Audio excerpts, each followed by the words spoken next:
Good morning बच्चों। Last class में हम लोगों ने क्वथनांक और उन्नयन के बारे में पढ़ा था, ठीक है। उसके बारे में मैंने आपको परिभाषा लिखा दी थी, कई सारी बातें मैंने आपको बता दी थी। और क्वथनांक बिंदु में आपको पहले समझा चुका था कि क्वथनांक बिंदु क्या होता है कि वह दाब जिस पर किसी द्रव का वाष्प दाब बाह्य दाब के बराबर हो जाए। बाह्य दाब सामान्यतः अपन 1 atm मान करके चलते हैं, तो अगर मान लो बाह्य दाब 1 atm है तो इस क्वथनांक बिंदु को अपन बोलते हैं सामान्य क्वथनांक बिंदु। ये मैंने आपको पुरानी क्लास में बता दिया था, ठीक है। तो अपन स्टार्ट करते हैं। हम लोगों ने लिखा था क्वथनांक में उन्नयन चल रहा था बच्चों का, क्वथनांक में उन्नयन, ठीक है। तो क्वथनांक में उन्नयन अपन ने स्टार्ट किया था, ये चल रहा था। तो हमने लिखा था कि एनवीएस युक्त विलयन का क्वथनांक, जिसे हम लोगों ने टीवी से बताया था कि ग्रेटर देन होगा शुद्ध विलायक के क्वथनांक से, जिसे अपन टी नोट भी कहेंगे, ठीक है। तो ये हम लोगों ने पढ़ा था। और क्वथनांक में इस वृद्धि को ही क्वथनांक में उन्नयन कहते हैं। क्वथनांक में उन्नयन कहते हैं। क्वथनांक में इस वृद्धि को, किसकी वृद्धि हुई, किसके क्वथनांक में वृद्धि हुई, विलयन के क्वथनांक में। तो विलयन के इस क्वथनांक में जो ये वृद्धि हुई है, इसी क्वथनांक में से अपन क्या कहते हैं, क्वथनांक में उन्नयन बोलते हैं, ठीक है। तो क्वथनांक में उन्नयन को हम लोग डेल्टा टीवी से बताएंगे। डेल्टा टीवी हमको क्या बता रहा है, क्वथनांक में उन्नयन ये किसके बराबर होगा, टीबी माइनस टी नोट, ठीक है। तो क्वथनांक में उन्नयन किसके बराबर होगा, एनवीएस युक्त विलयन को क्वथनांक माइनस शुद्ध विलायक का क्वथनांक। बड़ा कौन है, ये बड़ा है, तो बड़े में से अपन छोटे को बताएंगे। तो जो इन दोनों का डिफरेंस आएगा, उस डिफरेंस को अपन बोलेंगे डेल्टा टीबी, और इस डेल्टा टीबी को अपन बोलते हैं क्वथनांक में उन्नयन। इसे हम लोग बच्चों ग्राफ से भी समझ सकते हैं, ठीक है। तो अगर हम यहाँ पे ग्राफ देखें तो जैसे मान लो ये अपना ग्राफ है, यहाँ पर अपन ने लिया वाष्प दाब, वेपर प्रेशर, ठीक है, और यहाँ अपन ने लिया समय, ठीक है, टेम्परेचर। यहाँ पर ने क्या लिया बच्चों, ताप लिया। तो अब यहाँ पे क्या होता है, आप जानते हो, जैसे मान लो ये विलायक है, ये लाइन किसको बता रही है, विलायक को। तो हम जानते हैं कि जैसे जैसे अपन टेम्परेचर को बढ़ाएंगे तो विलायक के वाष्प दाब में क्या होती जाती है, वृद्धि होती जाती है। हम लोग शुरू की क्लासों में समझ लिए थे कि जैसे जैसे देखो अपन इस लाइन पे आगे चलेंगे, ये लाइन इस तरफ जा रही है, यानी कि वाष्प दाब में वृद्धि होती जा रही है। तो जैसे जैसे आप टेम्परेचर बढ़ाओगे, विलायक के क्वथनांक में क्या होती जाती है, वृद्धि होती जाती है, ठीक है। तो अब अपन यहाँ पे देखें, अगर अपन विलयन का वाष्प दाब बनाए तो विलयन में क्या है, एनवीएस मिला हुआ है। तो जब विलयन के अंदर एनवीएस मिला हुआ होता है, ठीक है, तो उस विलयन का जो वाष्प दाब होगा वो इस विलायक के वाष्प दाब से कम आएगा। तो यानी कि विलयन की जो लाइन आएगी यहाँ पे, वो इस लाइन के नीचे आएगी। तो अगर मैं विलयन के लिए ग्राफ बनाऊं तो ये ग्राफ कुछ विलयन के लिए इस प्रकार होगा। तो ये क्या है, एनवीएस युक्त विलयन का वाष्प दाब, ठीक है। ये विलयन एनवीएस युक्त विलयन के लिए है, इतना लिखने की जरूरत नहीं है, एनवीएस युक्त विलयन ही लिख लो, ठीक है। बाकी अपन ने 100/100 पे तो लिख ही रखा है। तो ये एनवीएस युक्त विलयन के लिए ग्राफ है।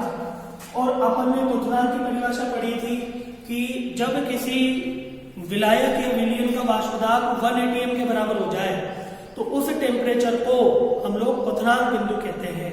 यानी कि वह दाब जिस पर किसी विलायक अथवा विलयन का वाष्प दाब 1 atm के बराबर हो जाए तो वह दाब उस विलायक या विलयन का क्वथनांक बिंदु कहलाता है।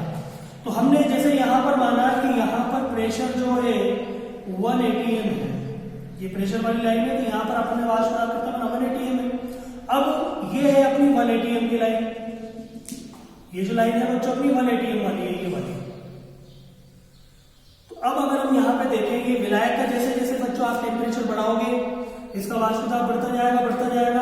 और एक सिचुएशन ऐसी आएगी जब ये इस लाइन को टच कर लेगा, तो यानी कि यह वह ताप है, इसको अगर अपन देखें तो ये कोई टेम्परेचर T है, T0 कहेंगे अपन इसको, क्योंकि यह वो टेम्परेचर है जिस पर इस विलायक का वाष्प दाब किसके बराबर हो गया, 1 atm के बराबर हो गया।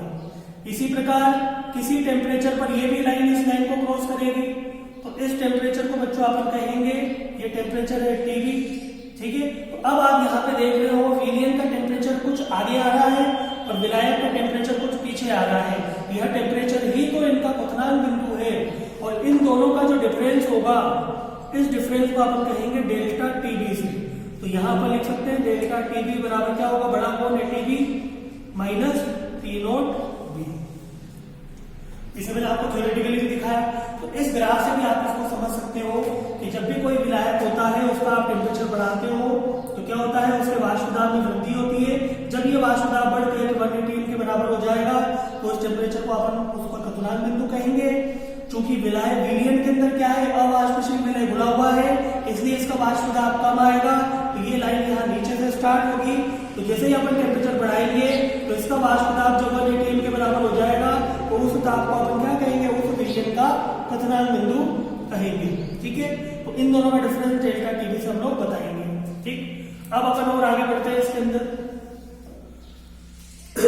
देखो हम लोगों ने पढ़ा था कि जो डेल्टा P होता है वो समानुपाती होता है x विलय के। जब अपन ने वाष्प दाब में अवनमन पढ़ा था तो वाष्प दाब में जो अवनमन होता है वो विलय की मोल भिन्न के समानुपाती होता है, ठीक है। और हम यहाँ पे जानते हैं कि जो टेम्परेचर होगा क्वथनांक में उन्नयन वो डायरेक्टली समानुपाती होगा डेल्टा P के, क्योंकि डेल्टा P क्या बता रहा है अपन को, वाष्प दाब में अवनमन। तो यानी कि जितना वाष्प दाब में अवनमन होगा उतना ही क्वथनांक में वृद्धि होगी, ठीक है। तो इसी से अपन लिख सकते हैं,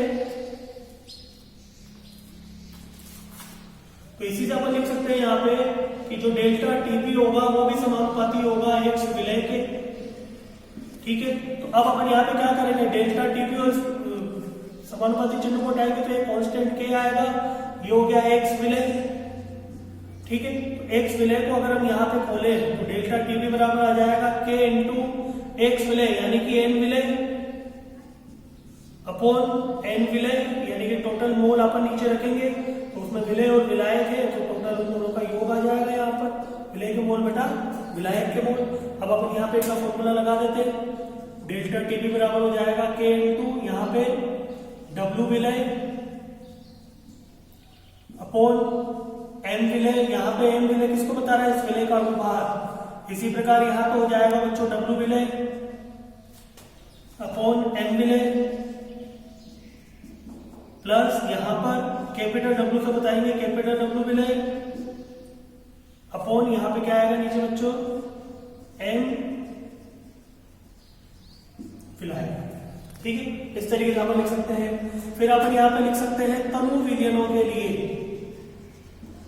तनु विलयनों के लिए देखो जब विलयन तनु होगा तो मतलब वहां पे विलय की मात्रा कम होगी और विलायक की मात्रा ज्यादा होगी। तो ऐसे विलयनों के लिए अपन क्या कर सकते हैं, विलय की मात्रा अति सूक्ष्म होगी। तो अपन यहाँ पे लिखेंगे कि जो विलय के मोल होंगे वो वेरी वेरी लेस देन होंगे विलायक के मोल के। तो क्यों ना अपन अब जो ये नीचे टर्म लिखी हुई थी तो यहाँ पर हम लिख सकते हैं कि n विलय प्लस n विलायक ये लगभग किसके बराबर हो जाएगा, n विलायक के। क्योंकि देखो n विलय यानी कि विलय के मोल अति सूक्ष्म है। अति सूक्ष्म कब होंगे, जब विलयन अति तनु होगा। तो यहाँ पे विलयन तनु है तो यहाँ पे विलय के मोल भी क्या है, अति सूक्ष्म है। तो जब ये मोल सूक्ष्म होगा तो अपन इन दोनों को लगभग इसके बराबर मान सकते हैं विलायक के मोल के, ठीक है। तो अपन यहाँ पे क्या लिख सकते हैं कि डेल्टा TB जो होगा वो बराबर होगा k इंटू n विलय अपॉन n विलायक के, ठीक है। तो यहां से अपन इसको आगे और कंटिन्यू करेंगे, ठीक है। लेकिन आप आज के लिए इतना ही लिख लो, कल अपन नेक्स्ट क्लास में इसको आगे से और कंटिन्यू करेंगे। तब तक आप इनको कॉपी में लिख लेना।